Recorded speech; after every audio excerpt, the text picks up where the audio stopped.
Very good evening student, hope आप सभी बहुत अच्छे होंगे। आज हम लोग इंडियन ज्योग्राफी का एक टॉपिक पढ़ेंगे, वो है great plain of northern India, मतलब उत्तरी भारत का विशाल मैदान। ये दरअसल ये जो पार्ट है ये इंडियन ज्योग्राफी का एक चैप्टर है, जियोमॉर्फिक रीजन, जिसको हिंदी में हम लोग कहते हैं भू आकृतिक प्रदेश, उसी का एक पार्ट है। तो जियोमॉर्फिक रीजन क्या है, भू आकृतिक प्रदेश किसे कहते हैं? तो आप समझना, भू आकृति मतलब क्या हो गया, भूमि पे जो बना हुआ आकृति है, और वो जिस प्रदेश में बना है उसको हम लोग बोलते हैं भू आकृतिक प्रदेश। तो कैसा आकृति बना है? तो प्राकृतिक आकृति है, जैसे पर्वत हो गया जिसको माउंटेन हम लोग बोलते हैं, पठार हो गया जिसको प्लेट्यू बोलते हैं, द्वीप हो गया जिसको आइलैंड बोलते हैं, उसी में मैदान हो गया जिसको प्लेन बोलते हैं। मतलब इस तरह का तमाम आकृति का जो हम लोग अध्ययन करते हैं उसी को हम लोग बोलते हैं जियोमॉर्फिक रीजन या भू आकृतिक प्रदेश। ये टॉपिक जो है ये स्टूडेंट को बड़ा बोरिंग भी लगता है, और बोरिंग लगने की एक वजह है कि बहुत कॉन्सेप्चुअल टॉपिक है और स्टूडेंट यहाँ से भागते हैं, लेकिन यहाँ से क्वेश्चन बहुत पूछता है एग्जाम में। इसलिए मैं सोचा कि चलिए इस टॉपिक से आपको कवर कराया जाए ताकि आपको दिक्कत ना हो, आप एग्जामिनेशन हॉल में कंफर्टेबल जोन में रहे, किसी इंटरव्यू बोर्ड में अगर आपसे सवाल पूछा जाए वहाँ भी आप कंफर्टेबल रहे। तो प्लेन आज हम लोग पूरे डिटेल में समझेंगे। क्लियर? तो चलिए स्टार्ट करते हैं। देखिए, इस टॉपिक का नाम है ग्रेट प्लेन, है ना, हम लोग बोलते हैं विशाल मैदान। ये विशाल मैदान कहाँ का बात कर रहे हैं? उत्तर भारत का। तो हमारा जो उत्तर भारत है, नॉर्थ इंडिया जो हमारा है, वहाँ पे आपको पता है कि वहाँ पे कृषि बहुत ज़्यादा होता है, एग्रीकल्चर, हर तरह का फसल वहाँ पे होता है। और समझना, नॉर्थ इंडिया में ही क्या है, हिमालय है। तो मेरा एक सवाल है आपसे, मेरा सवाल आपसे ये है कि पहले हिमालय का निर्माण हुआ या पहले प्लेन का, मतलब मैदान का निर्माण हुआ? पहले क्या बना? पहले हिमालय बना या पहले मैदान बना? आप सोचिए, वीडियो को पॉज करके सोचिए, बताइए, जवाब दीजिए। तो चलिए मैं आपको बताता हूँ। पहले हिमालय का निर्माण हुआ, उसके बाद मैदान का निर्माण हुआ। बहुत लोग यहाँ पे कंफ्यूज होते हैं। मैं ऑफलाइन में स्टूडेंट से पूछता, वो अक्सर मैं देखता हूँ स्टूडेंट कंफ्यूज होते हैं यहाँ पे। स्टूडेंट से जब मैं पूछता हूँ कि पहले किसका निर्माण हुआ बताओ, तो वो बोलते हैं कि पहले सर प्लेन बना, मैदान बना, उसी के ऊपर हिमालय बना। नहीं, याद रखिएगा, पहले किसका निर्माण होगा? पहले हिमालय का निर्माण होगा। हिमालय से नदियाँ निकलेगी और उसी नदियों के सेडिमेंट से, मतलब उसी नदियों के अवसाद से मैदानी क्षेत्र का निर्माण होगा। ये जो मैदानी प्रदेश हम लोग बोल रहे हैं इसका निर्माण होगा।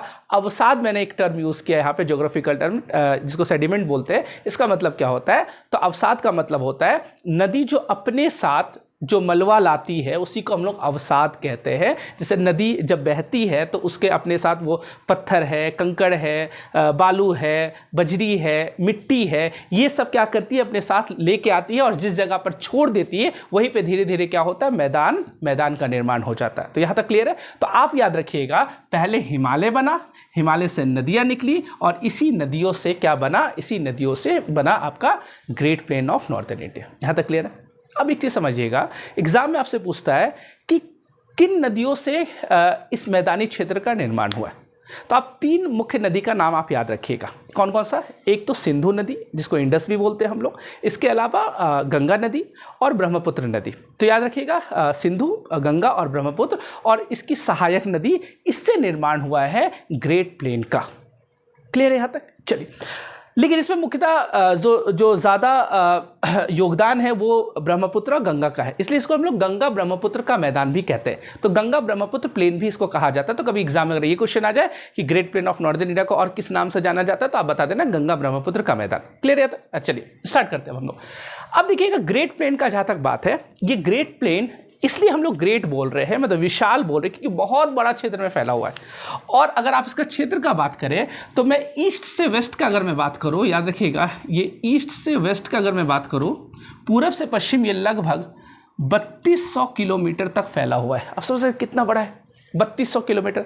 हाँ, ये अलग बात है कि भारत का जो क्षेत्र है वो लगभग 2400 किलोमीटर के आसपास क्या होता है, भारत के क्षेत्र में पाया जाता है। कुछ बांग्लादेश का भी इसमें ऐड होता है, तो मैं सारा का जोड़कर बता रहा हूँ आपको कितना, 3200 किलोमीटर। क्लियर? इसके अलावा ये बात होगी, जैसे मान लीजिए ये इंडिया है, ये भारत है मान लीजिए, ठीक है, तो यहाँ से लेकर ये पूरा पूरब से लेकर के पूरा पश्चिम तक ये 3200 किलोमीटर है। लेकिन जो इसका चौड़ाई है ये भी कम नहीं है, ये भी अच्छा खासा है। एक तो लंबाई इतना ज़्यादा, और इसका जो चौड़ाई है, इसका चौड़ाई आप याद रखिएगा, इसका जो चौड़ाई है वो है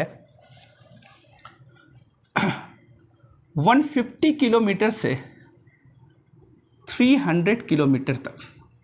तो मतलब 150 किलोमीटर से 300 किलोमीटर तक इसका चौड़ाई है। तो आप समझ सकते हैं अच्छा खासा इसका क्या है, चौड़ाई भी आपको देखने को मिलता है। इसके अलावा इसका हाइट कितना है, इसका अगर आपसे हाइट पूछा जाए, इसका हाइट कितना है, तो इसका हाइट जो है, हाइट हम लोग कहाँ से देखते हैं, सी लेवल से, है ना। जो समुद्री तल होता है वहाँ से हम लोग क्या देखते हैं, ऊंचाई देखते हैं। तो इसकी ऊंचाई अगर आपसे पूछा जाए तो आप ध्यान रखिएगा, इसका जो हाइट है वो है 50 मीटर से 150 मीटर तक, है ना। इसका हाइट कितना है, 50 मीटर से 150 मीटर तक। तो ये आप याद रखिएगा, कुछ फैक्ट्स क्लियर है ना। अच्छा, एक चीज़ और ध्यान रखिएगा, ये जो मैदानी क्षेत्र है, आपको पता है कि चूंकि ये बहुत बड़ा क्षेत्र में, तो एक तरह का तो नहीं होगा, बहुत अलग अलग तरह का होगा। इसलिए हम लोग जो ग्रेट प्लेन है इसको हम लोग 5 भागों में बांटते हैं। वो पांचों भाग हम लोग को समझना है। एक चीज़ और ध्यान रखिएगा, इसका जो उच्चावच है, उच्चावच का मतलब होता है भूमि जैसे है। अब भूमि है तो कहीं पे ऊंचाई, यहाँ पे मान लीजिए एक ये लैंड है, इसमें कुछ क्षेत्र ऊंचा हो गया, कुछ नीचे हो गया, कुछ ऊपर हो गया, कुछ नीचे हो गया, इसी को उच्चावच बोलते हैं। ये भी बहुत ज़्यादा देखने को नहीं मिलता यहाँ पे, मतलब समतल टाइप का है। क्योंकि बहुत ज़्यादा उच्चावच अगर होगा तो कृषि करने में दिक्कत आएगा। क्योंकि देखिएगा, मान लीजिए कि ये बहुत ऊपर है और अचानक से फिर बहुत नीचे है, फिर ऊपर है, फिर नीचे, तो एग्रीकल्चर करने में यहाँ पे क्या होगा, दिक्कत आएगा। क्लियर है ना। तो अब हम लोग समझते हैं जो इसका मेन पार्ट है, जहाँ से एग्जाम में क्वेश्चन आता है, वो क्वेश्चन आता है आपका कि इसका जो टाइप्स है, अलग अलग पार्ट है इसका, उसको वहाँ से दिखना, उसका विशेषता से बहुत क्वेश्चन आता है। और विशेषता आप तभी समझ पाइएगा जब इसका आप कॉन्सेप्ट समझ पाइएगा। तो उसको हम लोग देखते हैं। तो आप याद रखिएगा, उत्तर भारत का जो विशाल मैदान है इसको 5 भागों में बांटा गया है ना। इसको कितने भागों में बांटा गया है, 5 भागों में बांटा गया है। वो पाँचों भाग हम लोग को समझते हैं। ये पांचों भाग हम लोग को, पहले तो आप नाम याद रखिएगा, कितना भाग है, 5 भाग है। कौन कौन सा है, एक तो है जिसको हम लोग बोलते हैं भाबर, बहुत लोग नाम सुने होंगे, लेकिन समझ नहीं आता वो है क्या ये चीज़, है ना। तो चलिए, एक होता है भाबर, इसके अलावा एक होता है तराई, क्या बोलते हैं इसको, तराई। एक होता है बांगर, क्या बोलते हैं, बांगर। एक होता है खादर, और एक होता है इसको हम लोग बोलते हैं डेल्टा। इसको हम लोग क्या बोलते हैं, डेल्टा। तो याद रखिएगा, इसे 5 भागों में बांटा गया है। कौन कौन सा भाग, तो भाबर सबसे उत्तरी भाग। एक तो क्वेश्चन ये पूछ देगा कि सबसे उत्तर में कौन सा मैदान है, तो आप बताना सबसे उत्तर में भाबर मैदान है ना, भाबर प्लेन है। तो भाबर प्लेन, तराई प्लेन, बांगर प्लेन, खादर प्लेन और डेल्टा प्लेन। क्लियर है। तो ये 5 भागों में इस प्लेन को क्या किया गया, बांटा है। अब हम लोग समय बर्बाद ना करते हुए हम लोग क्या करते हैं, इसको समझते हैं, है ना। चलिए एक एक करके हम लोग उस पर बात करते हैं।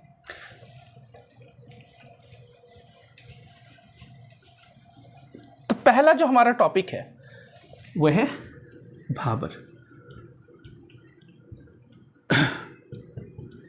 भाबर, ठीक है। अब इसका कॉन्सेप्ट आप समझ लीजिएगा, तो आपको समझ में आ जाएगा ये क्या है। देखिए, मैंने आपको बताया कि मैदान का निर्माण कैसे हुआ। मैंने अभी आपको बताया कि मैदान का निर्माण अवसाद से हुआ, सेडिमेंट से हुआ। और दरअसल होता क्या है, भाबर प्रदेश उस प्रदेश को हम लोग बोलते हैं जहाँ पे बालू का मात्रा बहुत ज़्यादा पाया जाता है। आपने बालू देखा है कभी, बिल्कुल देखा होगा। उठाकर उसको देखिएगा, बालू कैसा होता है, चौड़ा होता है या गोल होता है, कैसा होता है। तो आप देखिएगा बालू गोल होता है, याद रखिएगा बालू जो है वो गोल होता है, इस टाइप से, है ना। मैंने बहुत बड़ा बड़ा बना दिया, मतलब इस टाइप से बालू। क्लियर है, ये बालू, ये फिगर बनाना ज़रूरी है। इस फिगर से आपको सब चीज़ समझ में आ जाएगा, फिर आप कभी भूलोगे नहीं। यहाँ से जब क्वेश्चन आएगा, मैं बताऊँगा किस तरह का क्वेश्चन आता है, फिर आप भूलोगे नहीं। देखिए, ये बालू है, ठीक है। तो बालू कैसा होता है, गोल गोल होता है। देखिए, एक चीज़ समझिएगा, बालू में अगर पानी, बालू दो एग्जांपल लीजिए, एक बालू लीजिए, एक मिट्टी लीजिए। मिट्टी में अगर आप पानी डालिएगा तो मिट्टी क्या करता है, पानी को सोख लेता है। लेकिन बालू में जब आप पानी डालते हैं तो बालू सोखता नहीं, बालू के अंदर चला जाता है पानी। और यही कॉन्सेप्ट यहाँ पे काम आएगा। देखिए समझिए क्या होता है। जैसे मान लीजिए ये हिमालय से नदियाँ यहाँ से निकल रही है, ठीक है। और जब यहाँ से नदियाँ निकली तो मैं आपको बताता हूँ, यहाँ से जैसे नदियाँ निकली, मान लीजिए ये रिवर है, कोई एक व्यक्ति है, ठीक है, मान लीजिए रामलाल है, ये नदी के साथ साथ दौड़ते दौड़ते जा रहा है, और जैसे ये नदी के साथ दौड़ते दौड़ते गया, जैसे ये इस क्षेत्र पहुंचा, कौन सा क्षेत्र, भाबर, जैसे ये भाबर प्रदेश पहुंचता है, देखा कि नदी अचानक से गायब, इनविजिबल हो गई। इसको समझ नहीं आएगी हुआ क्या, अभी तो नदी मेरे साथ बह रही थी, अचानक से नदी गायब कहाँ हुई, यहाँ कोई गड्ढा उड्ढा क्या है पता नहीं, है ना। ये बेचारा परेशान हो गया। ये क्यों हुआ समझिएगा। देखिए, नदियाँ भाबर प्रदेश में जो छोटी नदियाँ, खास करके मैं स्मॉल रिवर का खास करके बात कर रहा हूँ, छोटी नदियाँ जो है ये देखिए, बालू जब उसको मिलता है नदी को, तो नदी पसंद करती है बालू के अंदर से जाने। मतलब नदी यहाँ से बह के आ रही है और यहाँ से नदी क्या हो जाएगी, अंदर प्रवेश कर जाएगी, बालू के अंदर प्रवेश कर जाएगी, और ये जो गैप दिख रहा है यहाँ पे नदी बहना शुरू। ऐसा नहीं कि नदी बालू के अंदर घुस के रुकी नहीं रहती है, वो बहते रहती है। आप ऐसे देखिएगा, कभी आप देखे होंगे कि नदी किनारे आप देखिएगा, कभी जहाँ पे बहुत रेत होता है, बालू होता है, उसको एकदम गड्ढा कीजिएगा, और जब गड्ढा कीजिएगा तो वहाँ पे आपको पानी दिखेगा, वो नदी का पानी होता है। या बीच में भी देखिएगा, जहाँ पे नदी बहती है वहाँ बीच में भी कहीं रेत बहुत ज़्यादा मात्रा में होता है, तो वहाँ नदी आपको नहीं दिखती होगी, लेकिन आप गड्ढा कीजिएगा तो आपको पानी दिखेगा। और वो पानी स्थिर पानी होता है कि बहता हुआ पानी होता है, तो वो बहता हुआ पानी होता है, वो स्थिर नहीं होता है, क्योंकि वो बालू होता है, और बालू के अंदर नदी बह ही रही है। और आप समझिएगा, नदी यहाँ से गायब हो जाती है, गायब होने का मतलब हो गया वो बालू के अंदर चली जाती है, और यहाँ से ये ऐसे अंदर में ही क्या होती है, बहती है। और जैसे भाबर प्रदेश खत्म होता है, वैसी नदियाँ बाहर, वैसी नदियाँ क्या हो जाती है, बाहर आ जाती है। अब रामलाल ये भी दौड़ते दौड़ते आ रहा है, जैसे ही यहाँ पे पहुँचा, जैसे ही यहाँ पे पहुँचा, देखा कि नदी फिर से अचानक से इसको दिख गया। ये बेचारा परेशान, ये ज्योग्राफी पढ़ा नहीं है, इसको लगा कि यहाँ पे नदी क्या है, यहाँ पे नदी साथ में आ रही है, अचानक से गायब हो जा रही, और यहाँ पे नदी अचानक से कहाँ से निकल जा रही। ये बेचारा परेशान, इसको लगा ये भगवान का माया है, और ये भी पूजा पाठ करना शुरू कर दिया। इसको लगा ये कुछ चमत्कार है, तो लोग इसको चमत्कार भी मान लेते हैं। चमत्कार दरअसल ये नहीं होता है, यहाँ पे दरअसल ये होता है कि बालू का मात्रा का, अधिकांश बालू का मात्रा होने की वजह से नदी इनविजिबल हो जाती है। तो आपसे एग्जाम में ये क्वेश्चन पूछता है कि कौन सा ऐसा प्रदेश है, कौन सा ऐसा प्लेन है जहाँ पे नदी इनविजिबल हो जाती, गायब हो जाती है, तो आप बता देना भाबर। वजह क्या है, तो वजह बालू का मात्रा बहुत ज़्यादा होने की वजह से ये रेगिस्तानी क्षेत्र होता है, जिसकी वजह से यहाँ पे नदियाँ क्या हो जाती है, बालू के अंदर से बहने लगती है, जिसकी वजह से हम लोग को दिखता है वो गायब हो गई। क्लियर है चीज़, है ना। और फिर जैसे भाबर प्रदेश खत्म होता है, फिर से नदी आपको देखने को मिलता है। तो ये कोई चमत्कार नहीं है, ये दरअसल इस कारण से होता है। क्लियर है। तो आप ये चीज़ ध्यान रखिएगा। इसका एग्जाम्पल अगर आप लेना चाहें तो लूनी रिवर ले सकते हैं। जी हाँ, लूनी रिवर, है ना। तो लूनी रिवर भी क्या हो जाती है, गायब हो जाती है। दरअसल वो गायब नहीं होती है, वो बालू के अंदर, है ना, बालू के अंदर से बहने लगती है। यहाँ तक क्लियर है। तो चलिए, तो ये आपका था भाबर, यहाँ तक समझ में आया। अब दूसरा हम लोग देखेंगे। अच्छा, भाबर में एक चीज़ और फैक्ट याद रख लीजिएगा। भाबर का मैं एक फैक्ट बता देता हूँ। अगर इसका चौड़ाई आपसे पूछे भाबर का चौड़ाई कितना होता है, भाबर से मेनली क्वेश्चन यही आता है। 3 तरह का मेनली क्वेश्चन आएगा। एक तो चौड़ाई से चांस है कम क्वेश्चन आने का, फिर भी ध्यान रखना 8 से 10 किलोमीटर इसका चौड़ाई कितना होता है, 8 से 10 किलोमीटर चौड़ाई होता है इसका। यहाँ पे नदियाँ गायब हो जाती, ये बहुत पूछता है कि कौन सा प्रदेश जहाँ पे नदियाँ गायब होती है। भाबर याद रखिएगा, इसको मैं बार बार दोहरा रहा हूँ क्योंकि ये बहुत इंपॉर्टेंट क्वेश्चन। इसके अलावा एक चीज़ और ध्यान रखिएगा, पूछता है यहाँ पे क्वेश्चन, क्या ये यहाँ पे ये एग्रीकल्चर के लिए सूटेबल है या नहीं। तो आप ध्यान रखिएगा, ये एग्रीकल्चर के लिए बिल्कुल सूटेबल नहीं है। क्या यहाँ पे कृषि होगा, नहीं होगा, क्योंकि बालुई क्षेत्र है, पूरा रेगिस्तानी इलाका, यहाँ पे एग्रीकल्चर नहीं होगा। तो ये एग्रीकल्चर के लिए अच्छा क्षेत्र नहीं माना जाता है। तो एग्जाम में जब ये पूछेगा किस प्रदेश में एग्रीकल्चर अच्छा नहीं होता है या फिर अच्छा नहीं माना जाता है, तो कौन सा हो गया, भाबर। यहाँ तक क्लियर है। तो भाबर में इतना पॉइंट आप क्या कीजिएगा, याद रखिएगा। यहाँ का कॉन्सेप्ट आपको क्या हो गया, ये क्लियर हो गया होगा। चलिए, इसके अलावा दूसरा जो है वो है तराई।